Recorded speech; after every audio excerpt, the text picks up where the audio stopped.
Baik, kita lanjutkan lagi. Yang selanjutnya adalah kita bahas tentang bagaimana medan listrik yang ditimbulkan oleh bahan yang terpolarisasi. Kalau yang sebelumnya adalah medan listrik yang mempengaruhi suatu bahan sehingga menjadi terpolarisasi. Sedangkan sekarang yang kita bahas bagaimana sih medan listrik yang ditimbulkan oleh momen dipol. Ingat, momen dipol itu dipengaruhi oleh adanya medan listrik eksternal. Nah, sekarang ternyata momen dipol itu menghasilkan medan listrik. Nah, ini kita bahas ya. Nanti kita mulai menghitung potensial listrik dipol tunggal atau P kecil, bukan polarisasi P besar ya.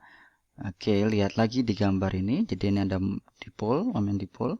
Dan kemudian kita hitung potensial di suatu titik R.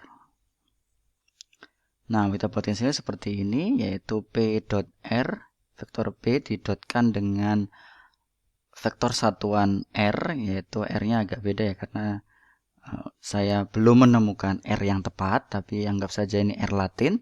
Jadi ini arahnya vektor satuan R, vektor jarak tertentu dari satu titik P ataupun satu titik tertentu di sini ke P, maksudnya ke momen dipol P.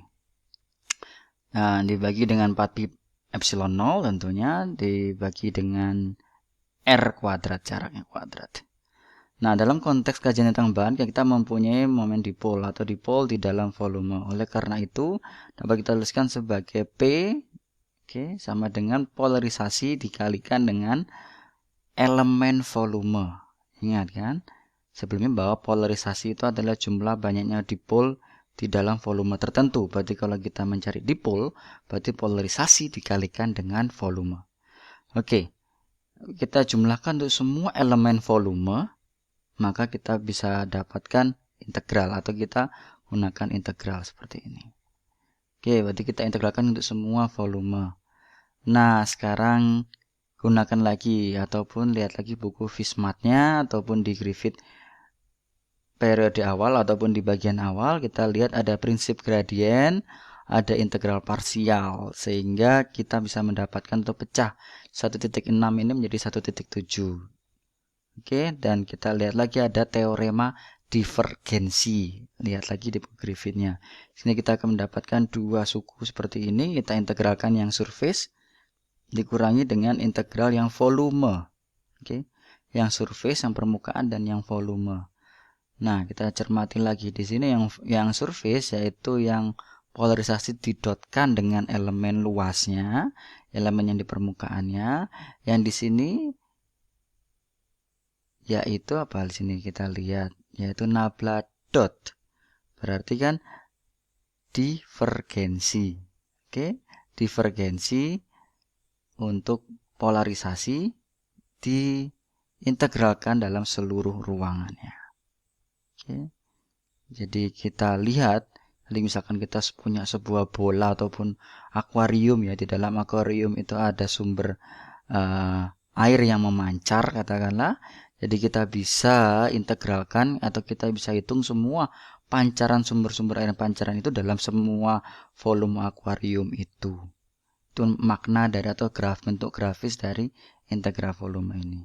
Nah, suku pertama pada integral yang 1.17 ini yaitu bagian depan ini kita sebut sebagai potensial oleh muatan permukaan, dan suku kedua yaitu kontribusi dari muatan volume.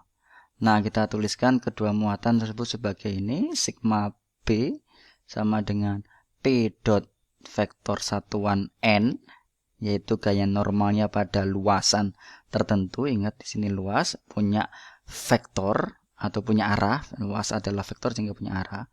Dan yang di sini adalah rho B sama dengan negatif dari divergensinya P.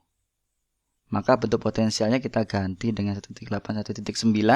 Jadi titiknya menjadi 1.10 ini super R sigma B dot dA ditambah di sini integral rho B D untuk semua volume. Tentu semuanya dibagi dengan R. Nah, kedua muatan tersebut disebut sebagai muatan terikat atau bound charge. Muatan terikat, jadi tidak bebas, muatan terikat.